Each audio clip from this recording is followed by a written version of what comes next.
Hi, everybody.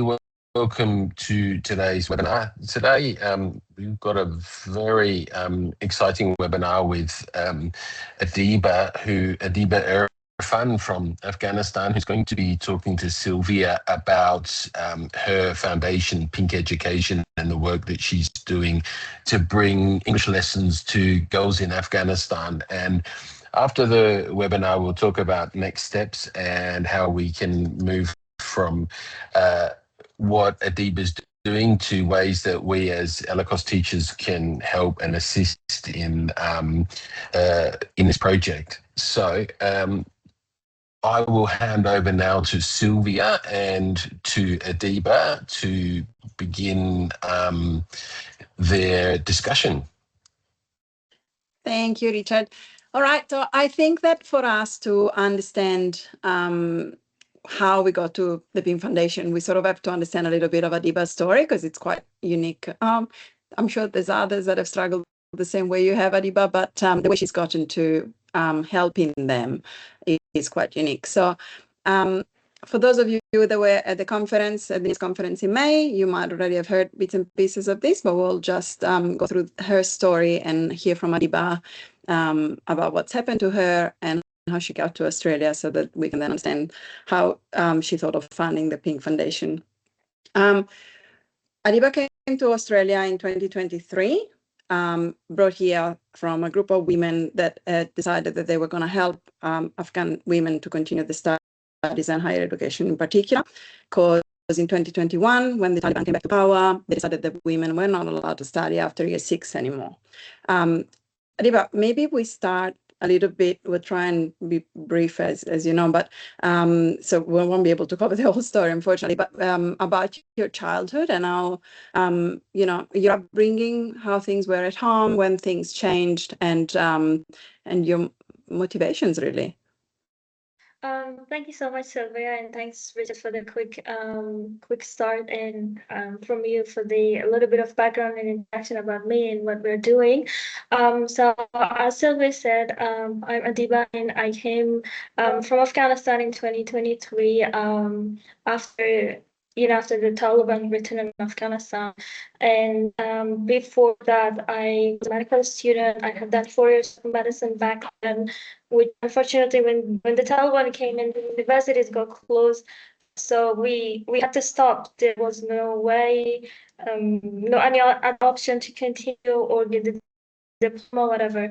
And about my childhood, I grew up in northern Afghanistan in a very traditional family. I would say I was big in people from Uzbek background or ethnic group. They're a little bit more conservative compared to other ethnic groups in Afghanistan, especially when it's related to women and their girls. So I had to face all of these challenges, like extremist ideology related to Taliban or people from religious background, including my own parents, to just be here today. And that was not easy at all. Like, I have to admit that there was a lot of talking against my parents, talking against the community, the whole society, not feeling belong to that community, even though I was born there, I was growing up there. But yeah, so I had to face all of these challenges, and at some point during childhood, I know that I was trying to fit into that circle, trying to belong, trying to get their acceptance, but it just didn't work because that was not in my nature. It was not in my day. So I just had to rethink everything. I went a lot of trouble. I had to a lot of pain. Obviously, as a kid, going through that mentally, emotionally, and even I would say spiritually, it was not easy at all for me because I didn't have any support. My family, my parents, they were even, including my mother, they were like against what was happening to me because they were like, oh, you're not a good, typical girl that they expecting from me. So I tried to be, but I just couldn't, and I was okay, we're done. This is not working. So just I decided to be the way that I am, and I decided to become who I want to become. Yeah. Can I ask you, because you and I have had this conversation before, what age you were when you decided that this is it, I can't fit in this and I need to find a way out? Yeah, that's a very good question. We already had a discussion about this, and I think that was like, my early teenage year. I was like 13, 14 years old when I had to make a decision about the whole, life picture. Because till that age, I really, really tried really hard. Like, okay, I'm gonna be the good girl they want, because I had always felt like I'm not loved, I'm not accepted. And at that, when I was like, going through a very transitioning period, I had like two unfortunately unsuccessful suicide attempts, which really, really changed everything. And now I'm really glad that that those were not successful, because I have a long way to go and I have a very beautiful life ahead of me. And those moments were really transforming. I had to endure a lot of pain, as I said. Do a lot of thinking, a lot of self-reflection. As a kid, like, imagine it's really, really hard, like, to say, okay, I'm done, like, I'm changing this, this path. I don't want this anymore. I don't want to be accepted. I don't want to be loved. Like, accepting the fact that you're not even loved and accepted by your parents. That's a really, really harsh truth. I'm pretty sure at the time, like, my parents, that they loved me, and that was a sign of their love, that they wanted me to be in a certain way, so that, let's say, I could have a good husband, or there would be families that would want to marry me in the future. That was their goals, and that was a sign of their love. But it was not something that I would wanted, and I perceived that as something that they don't love me, they don't love me, that's why. And yeah, I had to make peace with the fact and just be on my own. Like, okay, I don't have anyone, I have no parents with me, no friends, no family. I'm by myself, but this is not where I want to go. I don't want to be accepted. This is the path that I'm choosing for myself, or possibly even for future generations. Like my sister today, she is going exactly path that she wants to, even though she is under the Taliban regime at the moment. But she is very brave, she is very confident. I'm very proud of her.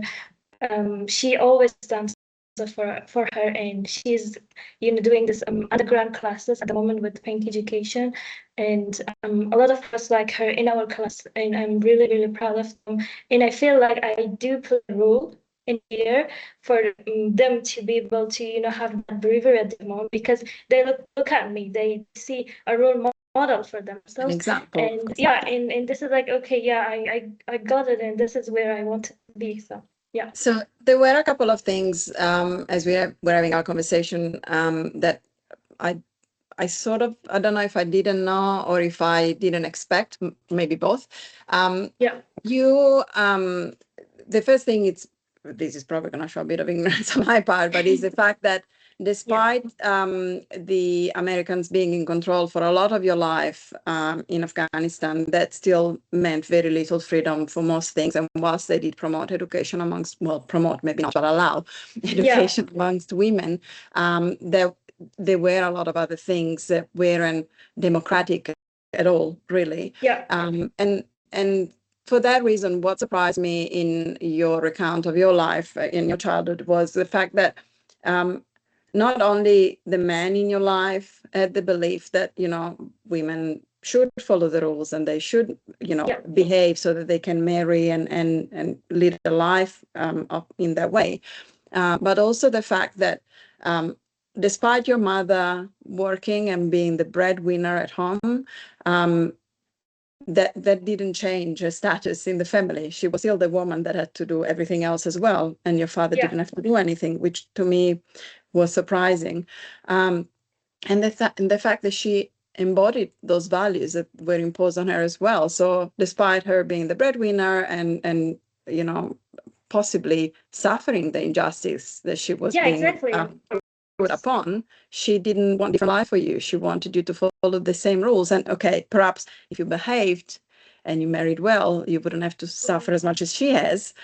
But that didn't mean that you were allowed to have a better life. You still had to live that life. So how could you maybe tell us a little bit about the relationship with your mother and perhaps the thing that I remember that that had an impact on me in your story was the fact that, for example, if you didn't do what you were expected, you weren't allowed to be home, or if you were home, well, you weren't welcome there, and you were not treated very well, and what that meant for you, because by memory you were quite young when that happened, when those type of things happened.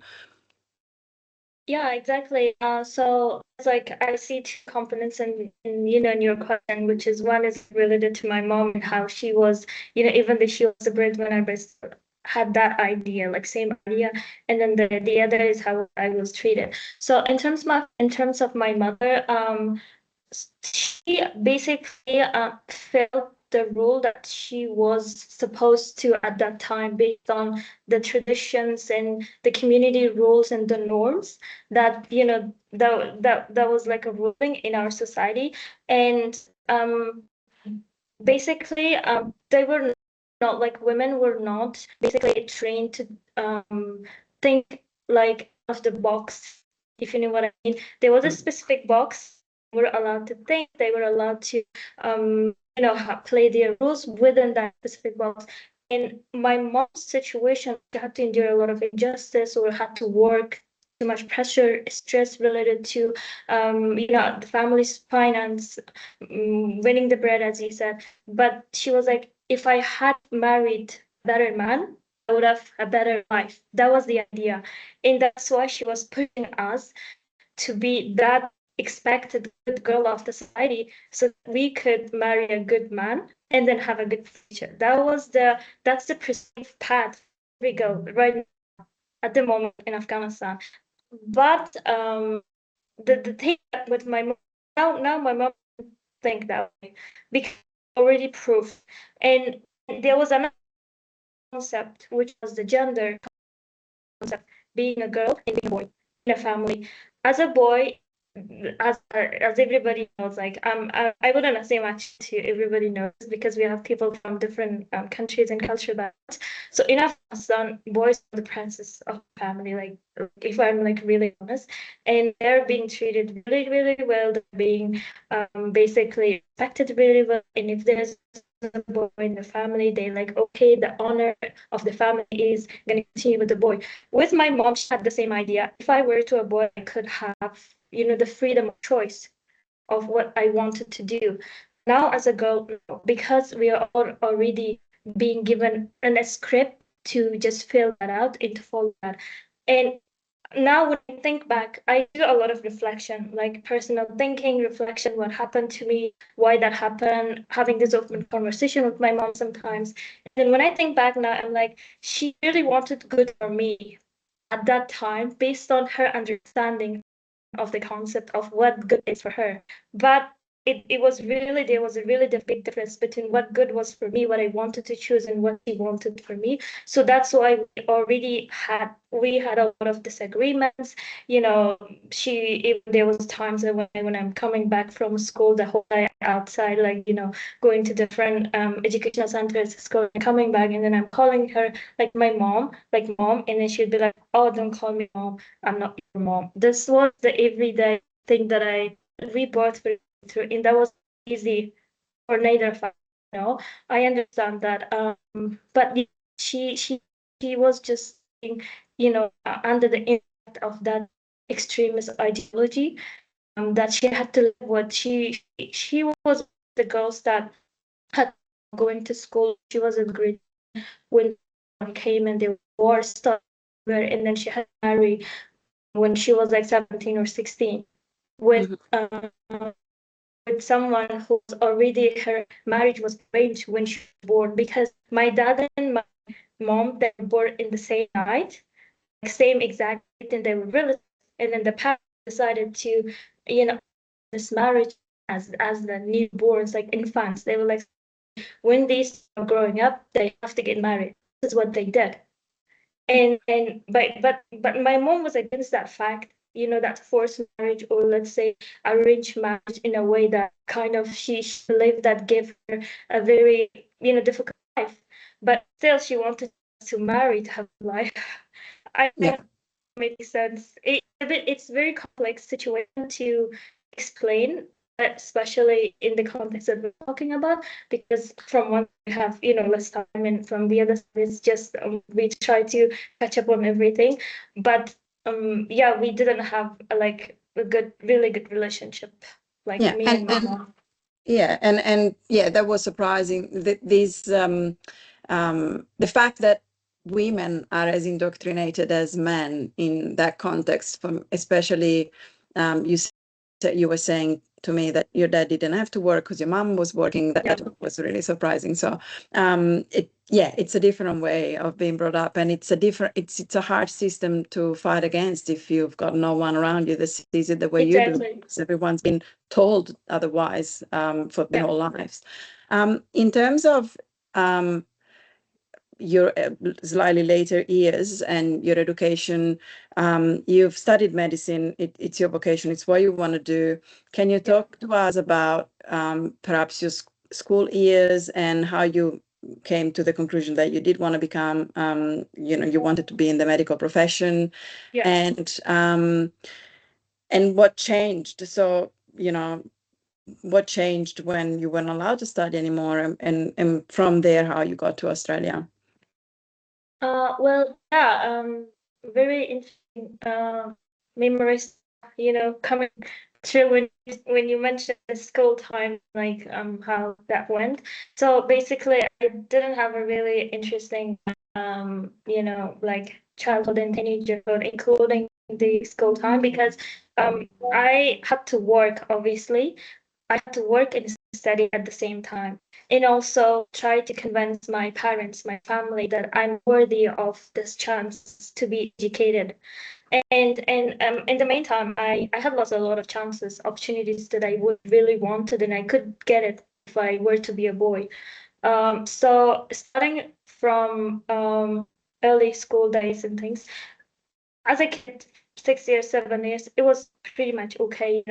We had a distance of like 10 to 15 minutes to school. I started going to school from like a boys' school from grade 1 to grade 4, because the girls' school were so, like, there was a very big distance between where we used to live.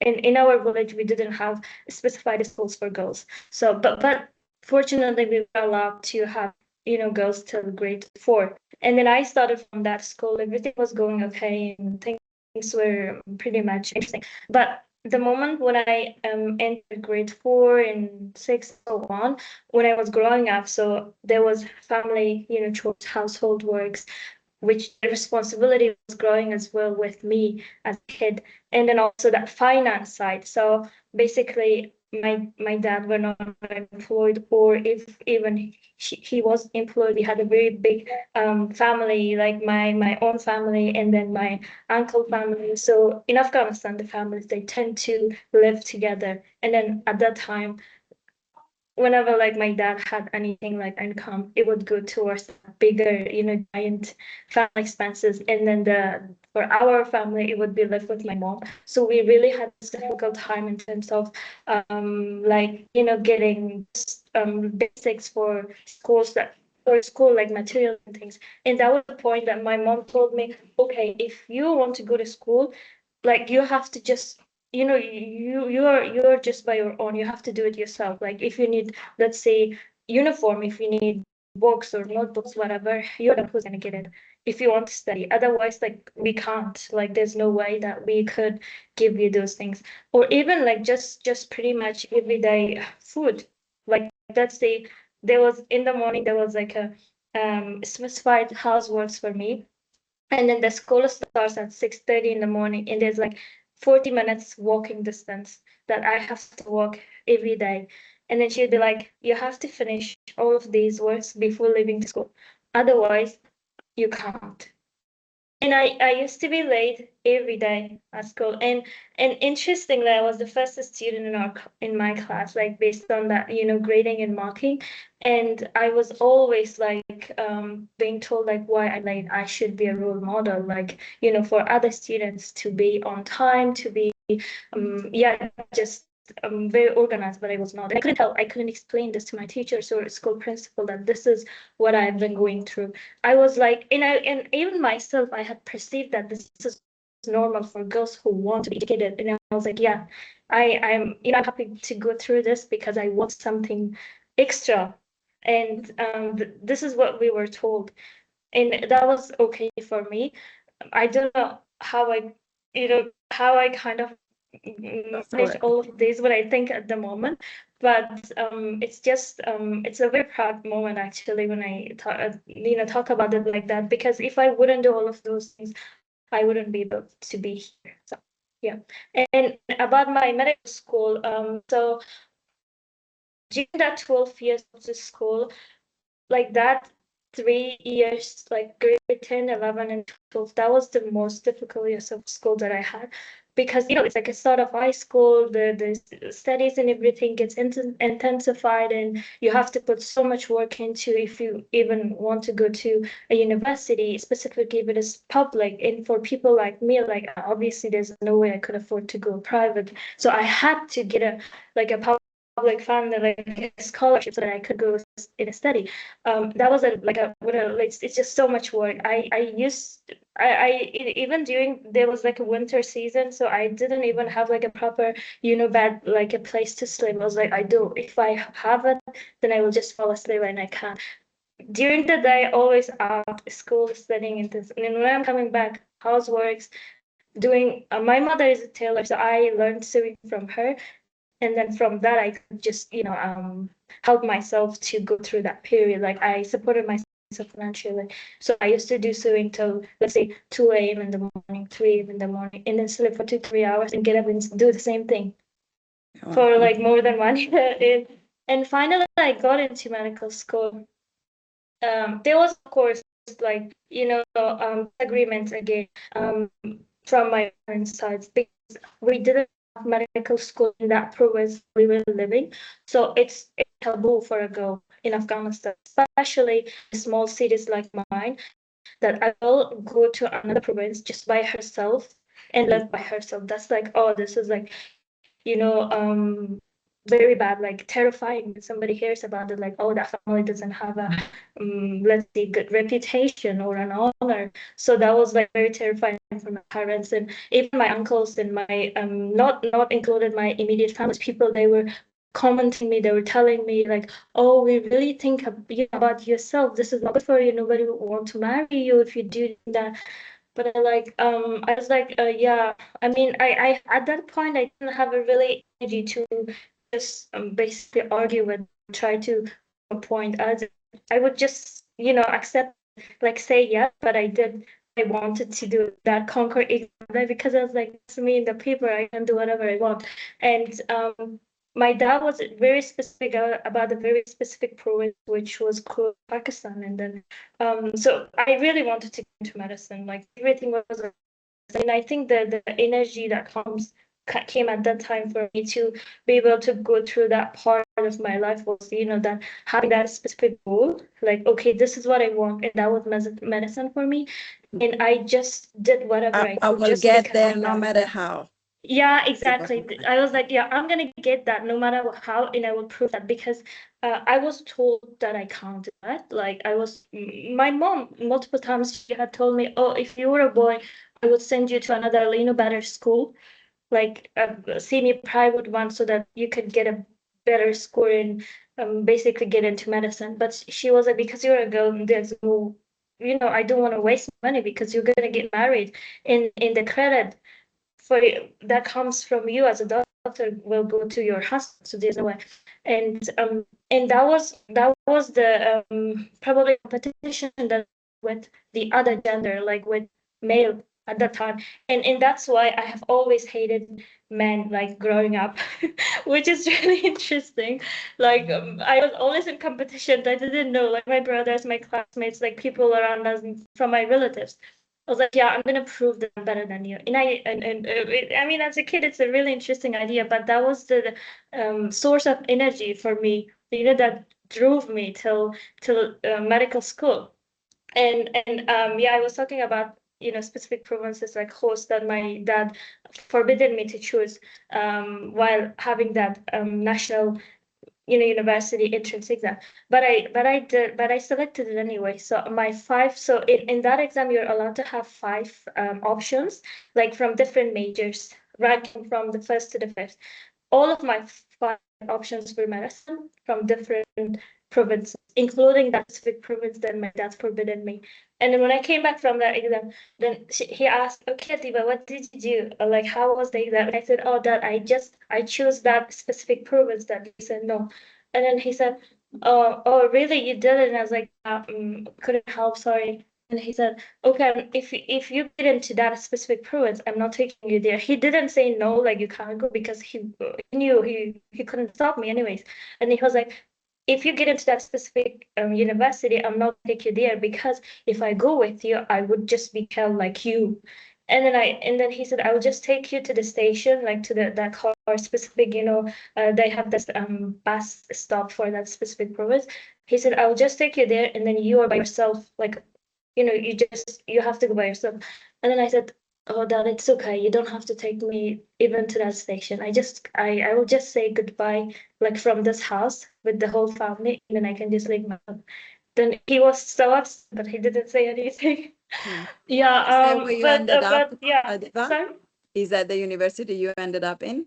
Oh, no. Okay. I got into my first option, my first choice, which was the closest university to my to my city, and everyone was happy for that. Perfect. So your Yeah. parents did accept that choice eventually.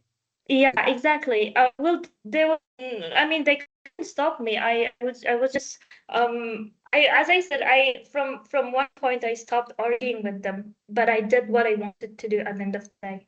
And they couldn't, they didn't have any power over me, because I was not scared of them. I think that was another aspect of me being so driven and be, so outspoken, because I was not scared of them, because I was like, I had already two suicide attempts. Like, imagine, I was like, okay, I'm gonna die today. Like, one thing for a child at the time, there's like more scary thing than, than facing death. And I faced that twice. And then also having this fact that you're not loved, you're not supported, you're not being protected.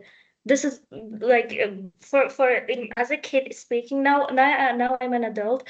I understand, like, at that time, how terrified I was after accepting this, facing this pain, this level of pain. And then you just get numb. Like, at some point, you just get numb. I get the idea of, you Yeah. don't fear anything. He's already not supporting you. What else is there to lose? Yeah. So you did manage to start university and you got into your medicine degree. What happens next? Oh my God, I did 4 years of medicine, and that 4 years was like the happiest moment, like the happiest period Sorry, of my life. 4 years out of how many for the full degree? Yeah, 4 years out of home in another province doing medical degree. Yeah. How many years did you need to finish the degree? In Afghanistan, the system is like you have to do 7 years, and it's like 5.5 years is just studying at the university, and then 1.5 years is like doing placements, actually working in the hospital. 7 years to the diploma. So by doing 4, you were already over halfway through. Yeah, that's correct. I was already halfway through, in my male classmates that are already graduated now, and some are practicing as doctors. Yeah, and what happens then? Yeah. Yeah, as I said, that 4 years was the happiest period of my life.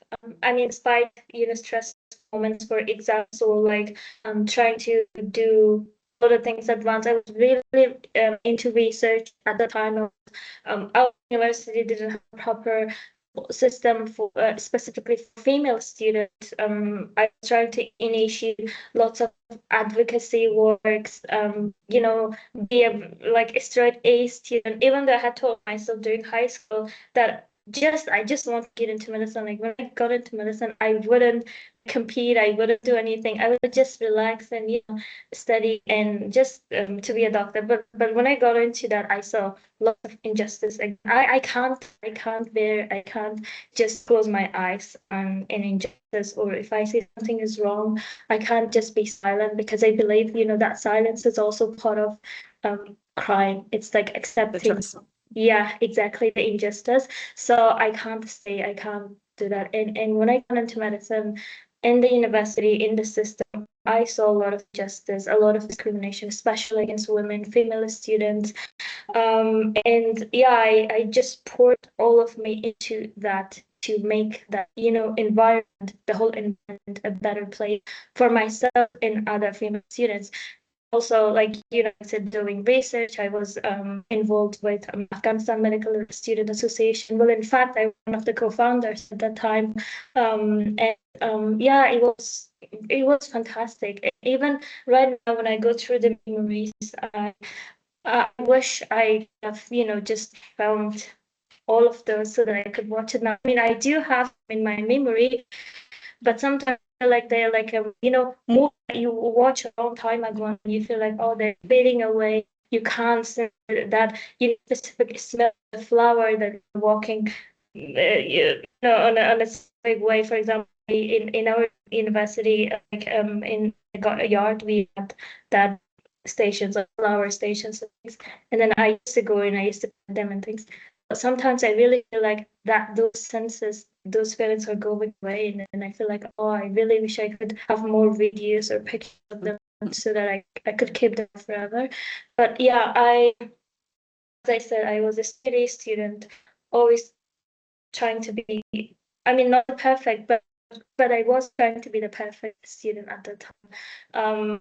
Through my work with Afghanistan Medical Student Association, I ran lots of research workshops for students. Like at that time, even now, there's no such habit of students doing research.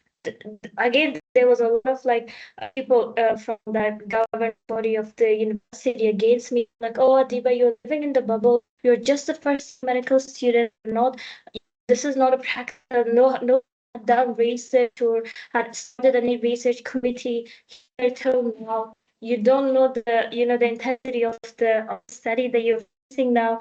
Sure, if you get a second year or third year of medicine, you just forget about that. But I didn't. By that time I had already, there's like a specific research committee with Pakistan Medical Association. I was in with a lot of public and private hospitals. I was doing voluntary work. Yeah, Hosea is here as well. Sneha and I, we classmates, such a good friends, and we are still connected. We both used to do research, data collection with patients, with the families, and getting lots of insight.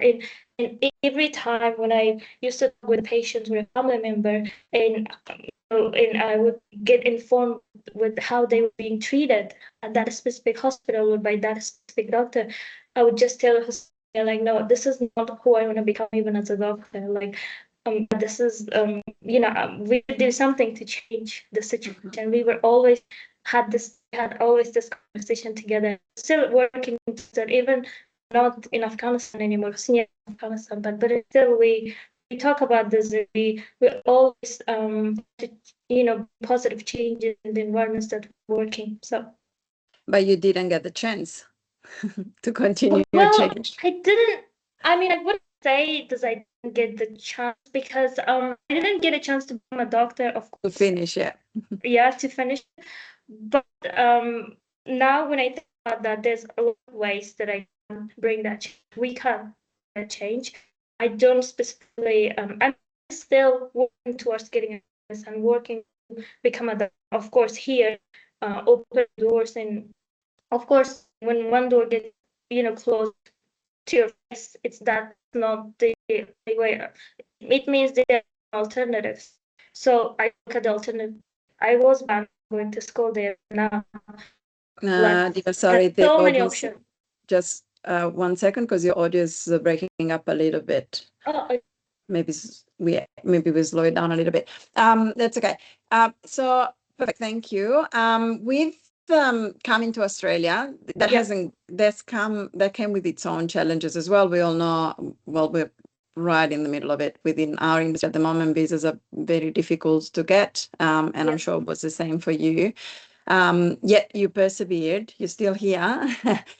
And you founded the Pink Foundation. Do you want to talk to us about that a little bit, and why you think that education matters so much? What opportunities have you been able to obtain by studying and pursuing education? And well, we've heard the challenges, so I think we've covered that. So of education and what education represents for me in my life is I see education as a doorway to freedom, independence, respect, action, what education can give to me. That education, I came here in, I have life that I mean, despite not having things that I wanted to have, and there are things I wanted, now I have. So that's all because of the education that I got at and speaking the language. It's important to acknowledge that. And with Pink Foundation, how it started, it's related to very personal aspect of my life. So my family still lives in Afghanistan, and I have a sister. She's 14 years old now, and unfortunately, after the change of regime 2 years ago in 24, she was banned from going to school after grade 6. So she finished grade 6. And then I just stay by doing nothing. I started to homeschool her, like arrange some time with a few teachers that I knew, and class. It was for one class, for one girl, and then my sister, her class got to know about that. I got involved, and there was life, and then by the time I just graduated crazy, and then I had to think about this having a proper because the arrangement for my sister is not enough, of course. Let's see, 10 students. So I started to think about having a informal class, but organized way. And then we to distribute invitations to specific families that I would know they would be accepting, the idea of the girls doing the sacred education. In one day, the first day of the registration that we had, like over 50 girls, like 50 students. We were only expecting like 15. So, and after that, I was like, okay, we need to do something because people like this, they're still, still meant to study, to learn. And I was like, okay, we're doing this as a, as a very structured way of having a fun organization. I started contacting my colleagues, other girls, of course, that they can't work or study anymore, but they have the knowledge, they have the expertise, so they could contribute. And most of them very happy, they were very supportive of this idea. So I really acknowledge the fact I wouldn't be able to do it alone. And by help and support, now we run our grade 7 classes are almost about to finish that. So Adiba, I might repeat some of it in a summary because your audio is sort of breaking up, and I'm not sure for those that don't know the story that it's as clear as it could be. Sorry. No, it's okay. It's all good. So the reason why you've started the foundation is that you still have a sister that is fairly young because she's 14 in Afghanistan who can't study, and obviously given your story as you've told us, that didn't sit very well with you. You have an attachment to education, you've seen it give you opportunities, and you want to share those definitely with your sister at the very least, but with the wider community of women in Afghanistan. What you have then thought of doing was bring education to the girls in Afghanistan. Now you can't do that by just organizing a school because you're not allowed to do that. Obviously, there's persecution. So you have contacted friends and known people and their own networks. And we've got someone here today as well that we'll get to talk in a minute. And you organized, so you've either found safe places for these people to gather together in someone's houses, for example, or in any locations. And I think you told me that you did this at a school and that got found out and you've had to dissipate that. Because the risk, as you've explained it to me, is that these girls are taken away by the Taliban and no one knows what happens to them and they come back changed people. And so that's scarier, in your own words, than death, really, because you don't know what happens to them. So I guess with this summary, we've covered the why and we covered the what is being done and the risks that are incurred, but still there are people doing it, both the teaching side and the learning side. We have here, I'm just going to check that they are here because they've been dropping in and out. Yes. We have here, I'm not going to, well, the names are there, but I'm not going to say them aloud. We've got here someone who's doing the teaching side of things. She was studying at university as well before the university closed down. She didn't have, my understanding, correct me, Adiba, if I'm incorrect. Sorry if I'm getting this wrong. She didn't have the same opportunity you had to leave, or either she didn't have it or she didn't take it. And so she's still in Afghanistan, but she's helping others by teaching English. And she's supporting herself to remain independent by teaching English online as well to the Turkish community, Turkish students.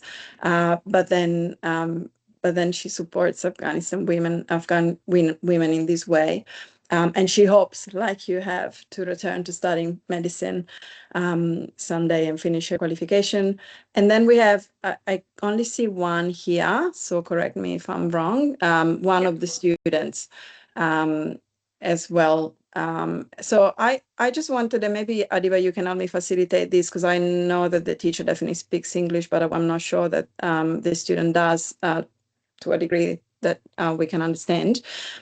I guess what I wanted to ask them is why they are there. They are physically there. They are the people that could actually be taken away. Why is this so important for them that they are willing to risk it all to help others? So about I think Nia has a little technical problem. Like she says, sorry, the microphone might be, sorry, microphone. Yeah, she doesn't have access to microphone. No, she doesn't have it, or it's not working. Still done, because it might be. I have made it available, so you should be able to just perfect. unmute. Yep. Hello, everyone. First of all, thank you for giving me to this opportunity to join this webinar. Okay, as you know, I'm one of the PINK's teachers that I teach here English to girls at my home, and also. But yeah, you also help coordinate on the ground all these efforts. Yeah. As also, I work as a manager in the management of the bank. Yeah, to evaluate and coordinate the classes in Afghanistan. So I was a medical student before changing the regime as Adiba, and we were classmates. So we had such good times together, and we were at the same hostel. So everywhere we go together. Yeah, and we had plans for our future, and we were doing research in the hospital also. Yeah. So, but the chance didn't allow me to go abroad or some other country to continue my education. I just stayed here, and so okay, I started a new career teaching English to girls. So teaching girls in our home is risky. We can understand that it is risky, but it works to give the girls hope and the opportunity to learn, to continue their education. At least they can learn something. Yeah, they don't lose their hope. Yeah, and so they can build a brighter future for themselves. As I did, I learned English, and now I can use it for myself to be more independent, to create my own freedom. I can earn money by working in this field. As you know, that I'm teaching English to Turkish students. They pay me, and I can afford my life expenses, and I can also support my family and community. So quite literally, education is the means for you to support yourself and to give yourself the best future you can within the constraint, obviously that you're living in. Okay, yeah. it's important that to say, yeah, I'm risking myself to teach someone else in our country, yeah, in my home. I don't want to be. I don't want to. I don't want that girl to be to live in darkness, to be illiterate. Our generation, next coming generation, is most important. How can we think that all people lives in a darkness without education, without literacy? It's thinking one of them impossible. Yeah. I love that. Thank you. It's great. Yeah, thank you so much. Yeah, it's just the way that you were talking, it just made me so emotional. And again, as I said, I'm so proud of you, and thank you so much for your support. Without you, this wouldn't be possible, of course. So Thank you. Thank you. Thank you. And we have, is it Angela? It's saying, we can have one slot now as well. She has joined my mother's phone because she doesn't have a smartphone herself. Yeah, she's asking me. She's like, "Can you give me a chance? Like, I want to talk." Okay, so is it yeah. okay for me to enable the camera? Yeah, it's enabled. I think you did it, Rachel. Thank you. Yeah. Here we are. Hello, my name is Angela. I'm from Afghanistan. Oh my God. I'm 20 years old. I was at 12th grade, but I couldn't graduate because of closing schools. Now I have been learning English at the foundation, at the Pink Education Foundation, and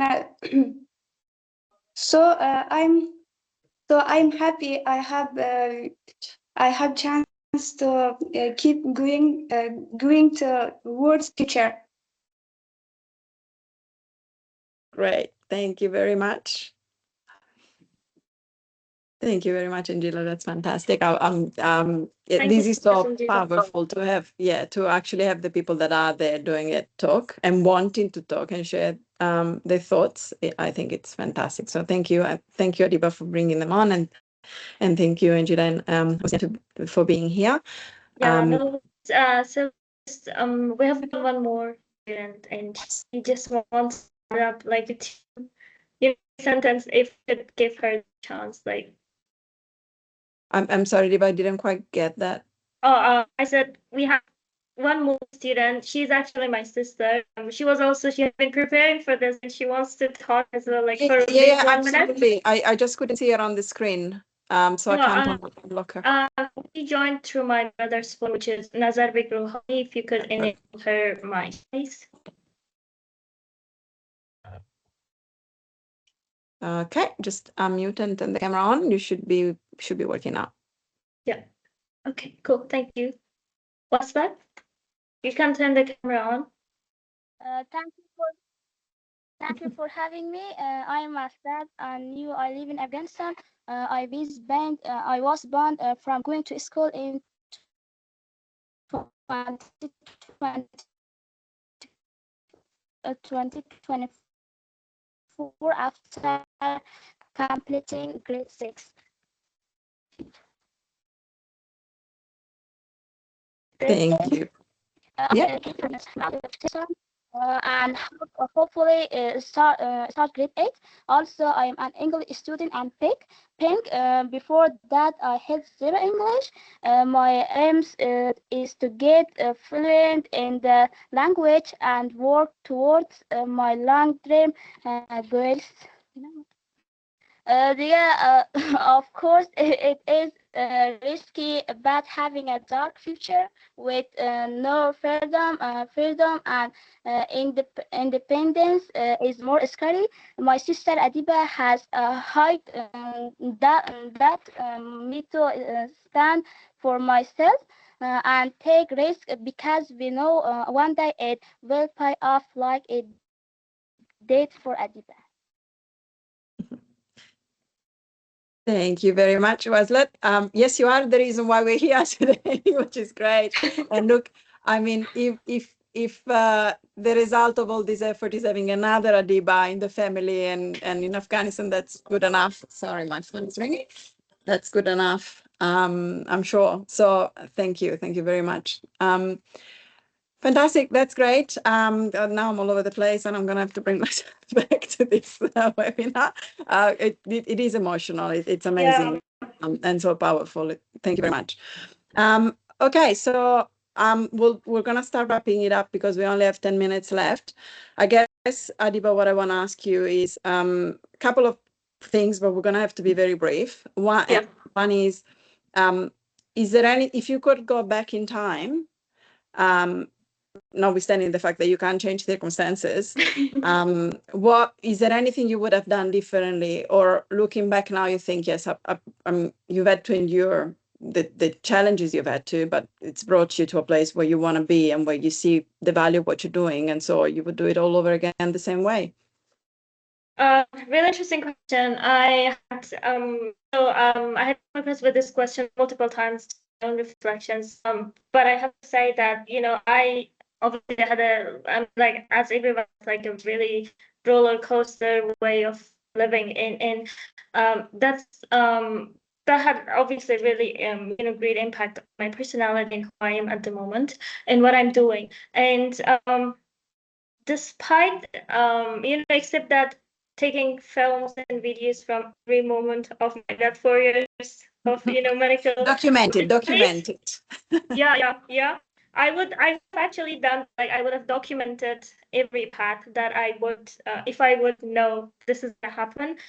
Obviously circumstances and the events that happened, they were out of my control. I would have just, you know, probably do a few more things to keep those things alive at the moment.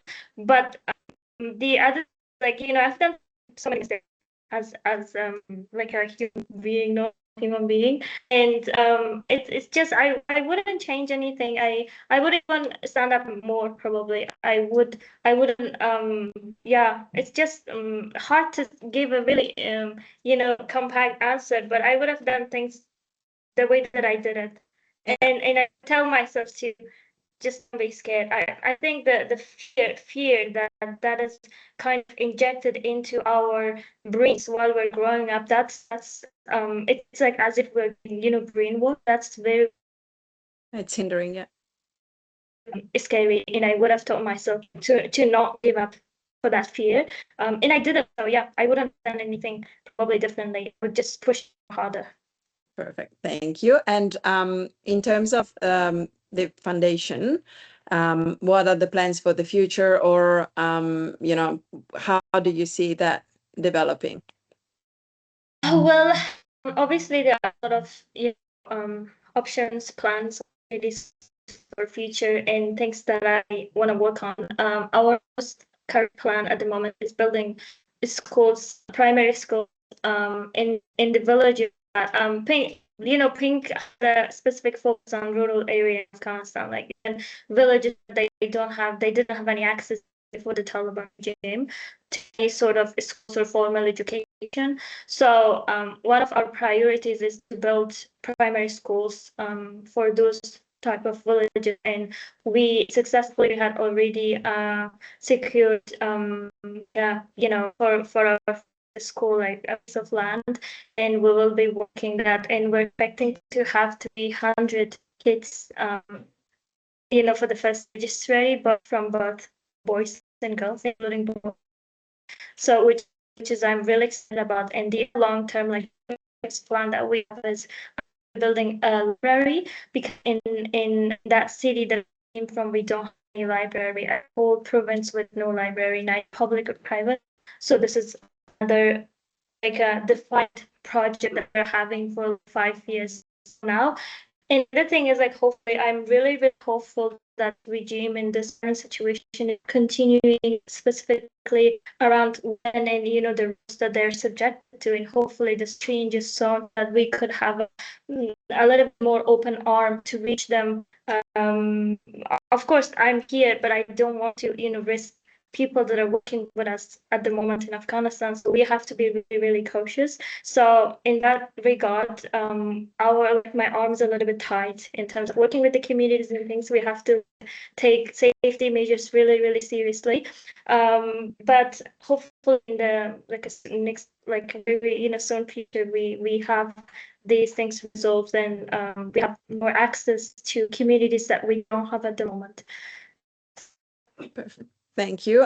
I was going to ask you what your plans for the future are, but I know how many there are, so we might leave that for now. But Adiba is super, she's spread everywhere, very thin, and she's trying to do everything she can to support others and to support herself. So that is great. Thank you very much.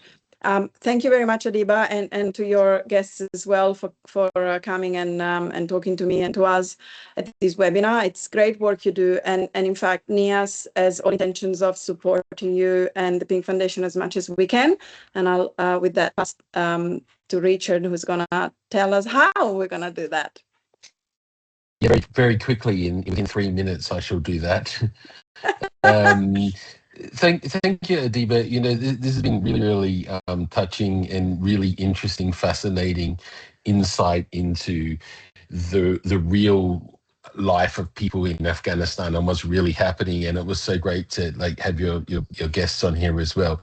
So I'm really looking forward to our next webinar, which we're planning in about a month. We'll announce a date and a time very shortly, but we want to get Adiba back and talk next time about how we can help as teachers to help Adiba with her program in Afghanistan. And what we want to do, one of the things Adiba needs is she needs volunteer teachers to come online and actually teach. And so we'll be talking about how you can volunteer and help with that. The other part of it is that NEAS wants to help Adiba to turn what she's doing in terms of English language delivery into a pedagogically sound program, and that's also where we need your assistance to help us. So please do join us, and please bring along other staff members that might be interested as well.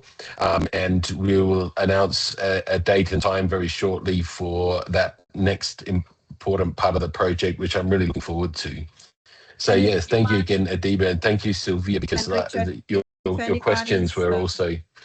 Sorry, just one little note there. If anyone is interested in the meanwhile to learn more, to feel free to reach out to us at NEAS, at the NEAS email address, which is neas@neas.org.au. Start expressing your interest so that we can make sure you're included in any communications that go out in relation to this project. And one other thing that I forgot is to mention the fact that we will also be including CPD points for people who volunteer. So it'll be a way to earn CPD points towards your professional development as well. So please do join us. Thank you so much. Yeah, thank you so much for from you guys and NEAS for supporting our cause and for standing for what we stand. And this is what I also forgot to mention in terms of our English language courses that we had. We had multiple classes of online English teaching, specifically IELTS preparation, TOEFL preparation, but unfortunately we couldn't keep up because our volunteers were mainly students or full-time working, professional. But we do really need support in this area, and we have lots of people who are interested, girls in Afghanistan, that wanna, these exams have their hands on specific scholarships. So yeah, please, if you if you know that you're one of those people that can help us, so please reach out to us. And yeah, thank you so much, Sylvia, Richard, and the whole NEAS group for having me and for having our team. It was wonderful to share and to talk with you. Thank you so much. Really, really interesting. Looking forward to the next part. Yeah. Thank you. Get this stuff.